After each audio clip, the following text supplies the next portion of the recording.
తర్వాత ఇంకోటి ఏంటంటే ఇక్కడి స్టేట్ నుంచి వెళ్ళి ఆ, ఆదాయం తీసుకుపోయి నార్త్ సైడ్ ఉన్న రాష్ట్రాలకు ఎక్కువ ప్రిఫరెన్స్ ఇస్తారు, ఇటుపక్క ఫండ్స్ ఇస్తలేరు అని చెప్పి ఇక్కడ సౌత్ లో ఉన్నటువంటి నాయకులు అంటారు. అది కరెక్ట్ అంటారా? కరెక్ట్.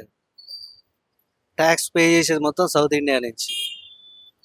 జనాభా లెక్కలు తీసుకుపోయేసరికి నార్త్ ఇండియాలో పాపులేషన్ ఎక్కువ, వాళ్ళకి ఇచ్చేస్తుంది.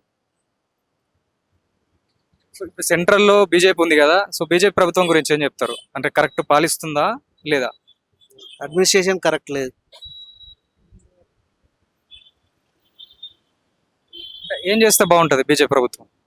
ఆలోచించాలి. నిరుద్యోగం పెరిగింది, ద్రవ్యోల్బణం పెరిగింది, అది ఎట్లా అరికట్టాలి, దాన్ని ఏం చేయాలని ఆలోచన చేయాలి.